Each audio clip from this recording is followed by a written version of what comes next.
स्वागत है आप सबका एक और नई वीडियो में। मैं हूं सुफियान और आपके सामने खड़ी है दोस्तों सुजुकी की V-Strom SX 250। तो दोस्तों ये वीडियो में मैं आपको बताने वाला हूं कि मैंने अपना सैडल स्टे बनवाया है और किस तरह बनवाया है। और ये मुझे तकरीबन पड़ा है दोस्तों 850 में, केवल 850 में पड़ा। आप देख सकते हो ये सैडल स्टे वाइब्रेट तो कर रहा है दोस्तों, वो मैं आपको आगे चल कर बताऊंगा। इसका वाइब्रेशन भी ख़त्म हो सकता है, वो भी मैं आपको आगे चल कर बताऊंगा। एक काम इसमें छूट गया है जो कि मैं बाद में कराने वाला हूँ। तो मैं सब कुछ आपको बताऊंगा कि आपको क्या मटेरियल ख़रीदना है, कहाँ से ख़रीदना है और किस तरह बनवाना है। तो ठीक है दोस्तों, तो वीडियो शुरुआत करने से पहले दोस्तों अगर आप इस चैनल पर नए हो तो इस वीडियो को लाइक करके इस चैनल को सब्सक्राइब करना ना भूले दोस्तों।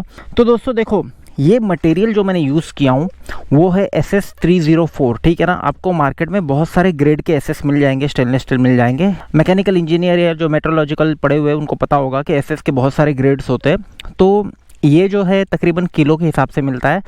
और वो कौन सी दुकान पे मिलेगा, वो आपको मिलेगा जो खास करके ये SS के पट्टियाँ, रॉड्स, बार्स, पाइप्स वगैरह बेचते हैं। मैं फ़ोटो डाल दूंगा दुकान का तो आपको समझ में आ जाएगा कि आपको किस तरीके की दुकान से ये लेना है। ये आप ऊपर देख सकते हो चौड़ी पट्टी है, ठीक है। यहाँ पर पतली पट्टी है, ठीक है ना। ये ज़रूरी नहीं कि आप यही मेजरमेंट की खरीदो, ठीक है। आप अपने हिसाब से खरीद सकते हो।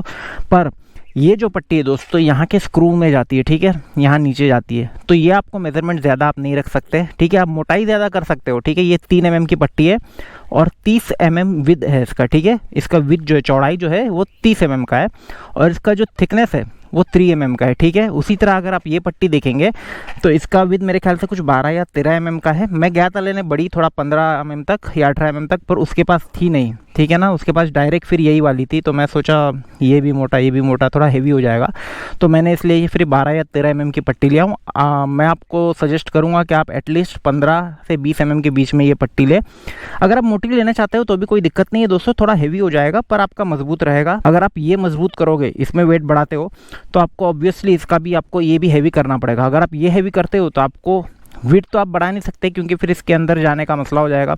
तो आप क्या कर सकते हो, इसकी थिकनेस ज़्यादा कर सकते हो। आप उसके लिए क्या करना होगा, आपको जो है इसका जो बोल्ट का लेंथ जो है चेंज करना होगा। इसके नीचे 2 बोल्ट लगते हैं, मैं आपको निकाल कर भी बता देता हूँ। देखो दोस्तों, ये जो बोल्ट है ना, ये डिफ़ॉल्ट बोल्ट है। ये 2 बोल्ट है और ये 4 बोल्ट पर माउंट होता है। मैं आपको ये भी निकाल कर बता देता हूँ ताकि आपको पूरी तरह समझ में आए कि असेंबली मैंने कैसे बनाया हूँ और कितना आसानी से ये दोस्तों, मतलब आप समझ सकते हो ना, प्लग एंड प्ले। बस आपको ये 4 बोल्ट खोलना है, इसको लगाना है, 4 बोल्ट लगाए, बस निकल गए अपना टूरिंग पे सैडल बैग टांग कर।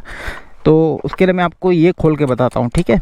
आप एक चीज़ कर सकते हो, आप जो इसमें नट बोल्ट यूज़ करते हो ना दोस्तों, देखो मैंने ऑलरेडी इसके लिए ख़रीद के रखा हूँ। आप कभी भी SS के बोल्ट यूज़ करो। और इसमें एक लॉक नट करके आता है। लॉक नट मतलब ये हो गया कि इसके जो एंड में है ना, आप देख सकते हो कि नहीं, पता नहीं कैमरे में दिख रहा है कि नहीं, इसमें एक नाइलॉन रिंग लगा होगा, ठीक है, एंड में।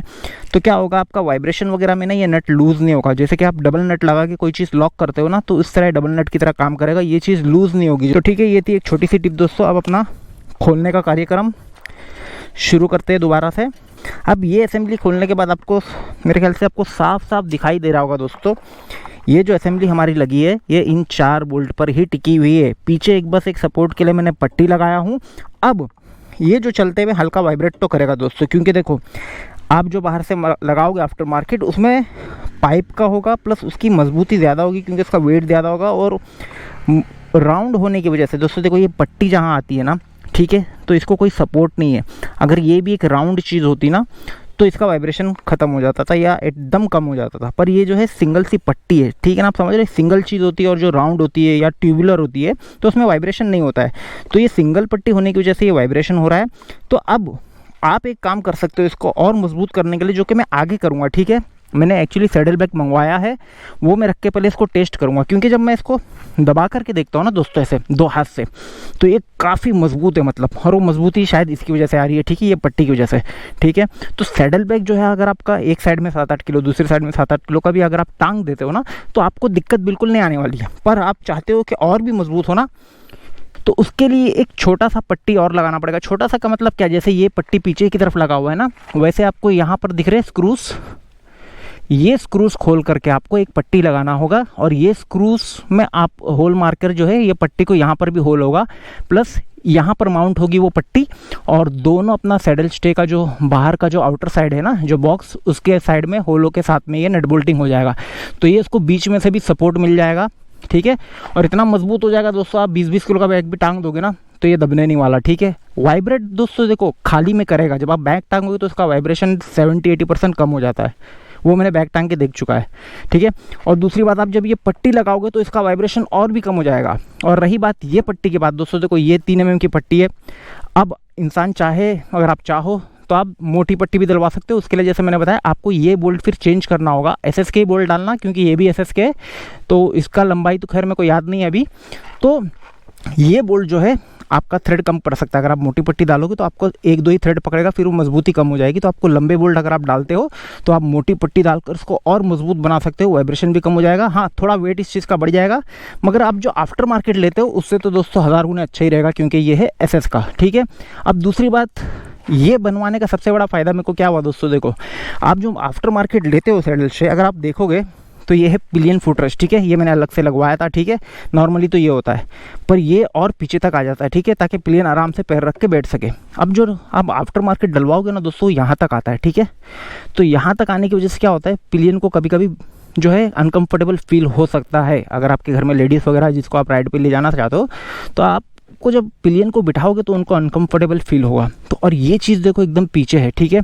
अब ये जब मैं लगा दूंगा, ठीक है, ये लगाने के बाद क्या होगा, मैं बोल्टिंग कर दूंगा इसकी, मान लो। तो मेरा जो सैडल बैग का जो 2 पट्टे होते हैं ना दोस्तों, देखो ये यहाँ पर हो गया सेंटर, ठीक है।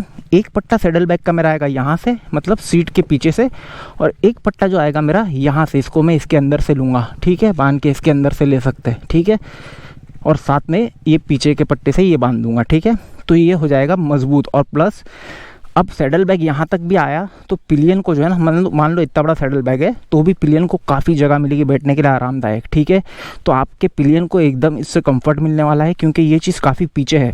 और सबसे बड़ा मेरा रीज़न जो था, जो मैंने बाहर आफ्टर मार्केट नहीं खरीदा, वो यही था कि पिलियन को, मतलब मेरी वाइफ को इससे तकलीफ़ ना हो। अगर मैं बाहर आफ्टर मार्केट लगवाता हूँ तो वो चीज़ आगे तक आती है और बाद में पिलियन को उससे दिक्कत हो सकती है। तो इसी वजह से मैंने ये लगवाया और SS का लगवाया, ताकि ये लॉन्ग लाइफ रहे। और जैसे मैंने बताया दोस्तों, ये मैं आगे चल के बिल्कुल ये लगाऊंगा। अगर मेरे को ऐसा लगता है कि नहीं भाई, टूर पे जाने के बाद जो बैग ज़्यादा वाइब्रेट कर रही है, लोड ये संभाल नहीं पा रहा, तो मैं बीच में एक और सपोर्ट भी ज़रूर से लगाऊंगा। सामग्री जैसे मैंने बताया दोस्तों, ये है 3 mm की पट्टी, 30 mm विथ। आप विथ इंक्रीज़ मत करो, आप विथ यही रखो ये पट्टियों के लिए। 30 mm विथ के साथ आप जो है ये थिकनेस बढ़ा सकते हो, 5 mm कर सकते हो, 7 mm कर सकते हो, ठीक है। उससे ज़्यादा ज़रूरत नहीं है दोस्तों, 7 mm मोर देन, पता नहीं 7 mm आता है कि नहीं, मेरे हिसाब से तो आ जाना चाहिए। 10 mm बहुत ज़्यादा हो जाएगा दोस्तों, ठीक है। तो मेरे ख्याल से तो 5 mm से 7 mm की पट्टी अगर आपको मिलती है, तो ये जो चारों पट्टी है, ये चारों पट्टी आप 7 mm की ले सकते हो। और ये जो पट्टी है ना दोस्तों, आप 20 mm की ले सकते हो, ठीक है। प्लस ये भी पट्टी 20 mm की ले लो, ताकि पीछे सपोर्ट मिले। और यहाँ पर भी जो आप पट्टी लगाओगे वो भी 20 mm की लगाओ, ठीक है। अब दोस्तों यहाँ पर लगाने में थोड़ी दिक्कत हो सकती है, आपको बीच में स्पेसर डालना पड़ेगा। अगर आपको स्पेसर नहीं मिलते हैं तो आप जो नट होते हैं ना, नट मान लो आप 6 का बोल्ट डाल रहे हो, 6 का, ठीक है, तो आप 10 का नट यूज़ कर लो, वो एज ए स्पेसर काम करेगा। मतलब आप स्पेसर का मतलब शायद समझते होगे, ताकि स्पेस क्रिएट हो सके, ठीक है। उसके बाद में आप अपना बोल्ट डालो, ताकि पट्टी जो है सीधी रहे आपकी, ठीक है ना। वरना क्या होगा, ये तो एरिया अंदर है, ये एरिया बाहर है, पट्टी बेंड हो सकती है, ठीक है। तो पट्टी बेंड ना हो, इसके लिए पट्टी स्ट्रेट डालो, जितना मेजरमेंट आता है वो मेजर करो, उसके बाद उतना बड़ा स्पेसर या उतने 2 या 3 नट डाल के उस गैप को फिल कर दो, तो आपका फिटिंग दिखने में भी अच्छा दिखेगा, मजबूती भी अच्छी रहेगी और वाइब्रेशन भी एकदम से ख़त्म हो जाएगा। अब चलो दोस्तों, मैं आपको ये खोल के बताता हूँ, क्योंकि ये पार्ट तो मैंने निकाल ही दिया है, तो क्यों ना दोस्तों आपको ये भी खोल के बताओ कि किस तरह ये आसानी से प्लग एंड प्ले हो जाता है। ये खोलने के लिए मेरे ख्याल से आपको 12 का पाना लगेगा। आपको बस ये चीज़ खोलना है और ये लास्ट बोल्ट अपना निकल गया। और देखो इतना लाइट वेट है ना दोस्तों, आपको इसको ऐसा भी नहीं है कि आपको संभालना पड़ेगा, आप एक हाथ से इस चीज़ को उठा सकते हो, ठीक है। देखो ये निकल गया आराम से, ठीक है। ये हल्का सा आप एक उंगली से उठाया हूँ मैं, ठीक है, इतना हल्का है ये चीज़, ठीक है। तो आप एक हाथ से, हाँ ये वाइब्रेट अभी कर रहा है क्योंकि लगा हुआ नहीं है, जब लगा हुआ रहेगा तो ऐसे वाइब्रेट नहीं करेगा। चलो इसको इसी घांसी में रख देते हैं। तो आप देख सकते हो ये हमारा निकल गया आसानी से। अब ये फिर बोल्ट टाइट कर दो, आपका गाड़ी नॉर्मल हो जाएगा। अगर आपको टूर पे जाना है तो आप बस इसको लगा दो और निकल जाओ टूर पर दोस्तों। छोटी सी चीज़ें, छोटा सा असेंबली है। हाँ, बनाने में आपको थोड़ी मेहनत लगेगी। आपका अगर थोड़ा आप इंजीनियरिंग फील्ड से हो या फिर आपको कोई अच्छा टर्नर शॉप मिलता है जो मतलब टर्निंग का काम करते हैं, जहाँ लेथ मशीन होता है, at least hand wise hammer drill machine, grinder, ये चीज़ 4 चीज़ तो होना ही चाहिए बनाने के लिए। और ये मैंने बनाया जो दोस्तों, ये मैंने हैंड वाइस पे रख के हल्का हल्का मारता था, बेंड होता था, ठीक है। उसी तरह ये दोनों पट्टी को एक साथ में मार्किंग करता था, दोनों को एक साथ में बेंड करता था वाइस पे 1 बाय 1 लगा के। उसी तरह आगे का भी मैं ऐसे ही किया, 1 बाय 1 लगा के बेंड किया। यहाँ से भी जो बेंड हुआ है, यहाँ से बेंड हुआ है, सब मैंने ऐसे ही बेंड किया हूँ। प्लस ये तो नॉर्मल दोस्तों देखो ग्राइंडर से कट हुआ है और इसमें 6 का होल पड़ा है, 6 के बोल्ट लगे, सब सारों में लॉक नट लगे, ठीक है, सारों में लॉक नट लगे हुए, ठीक है। तो बड़े आसानी से दोस्तों बन जाएगा। आप किसी भी छोटे से वर्कशॉप में चले जाओगे, अगर आप थोड़े बहुत टेक्निकल हो, आप जानते हो ड्रिलिंग, कटिंग, ग्राइंडिंग, तो आप उसको बोल लो भाई मैं बना देता हूँ, तेरे को पैसा दे दूंगा, आप खुद बना सकते हो। ये तो मैंने खुद ही बनाया 100%। मैं आपको एक वीडियो क्लिप भी डाल दूंगा बताते हुए कौन से वर्कशॉप में मैंने बनाया, छोटा सा वर्कशॉप था, ठीक है। अगर आपको नहीं पता है तो आप सामने वाले को समझा दो भाई मुझे ऐसी ऐसी चीज़ चाहिए, मुझे बना के दे दे, तो वो बंदा बना के दे देगा, क्योंकि आप उसको पैसे दे रहे हो भाई, फ्री में तो काम करा नहीं रहे हो। हाँ, आप थोड़े ऐसे शॉप में जाओ जिसके पास काम कम होता है और जिसके पास ऑलरेडी बहुत काम है, वहाँ आप जाओगे तो वो नखरे करेगा, ऑब्वियस सी बात है। तो यही था दोस्तों आज की वीडियो में। उम्मीद करता हूँ आपको वीडियो पसंद आई होगी। तो मिलते हैं दोस्तों अगली वीडियो में, जब तक कि अपना ख्याल रखेगा। Thank you for watching. जाने से पहले दोस्तों सबसे इम्पोर्टेंट टिप सुनते सुनते जाओ। ये काम आप तभी ही करना जब आपको अपने ऊपर पूरा कॉन्फिडेंस हो कि आप ये काम जो शुरू किए वो आप खत्म कर सकते हो, या फिर आप जिससे काम करवा रहे हो उसको भी कॉन्फिडेंस होना चाहिए कि वो ये काम कर सकता है, वरना आपका टाइम और मनी दोनों वेस्ट हो जाएगा।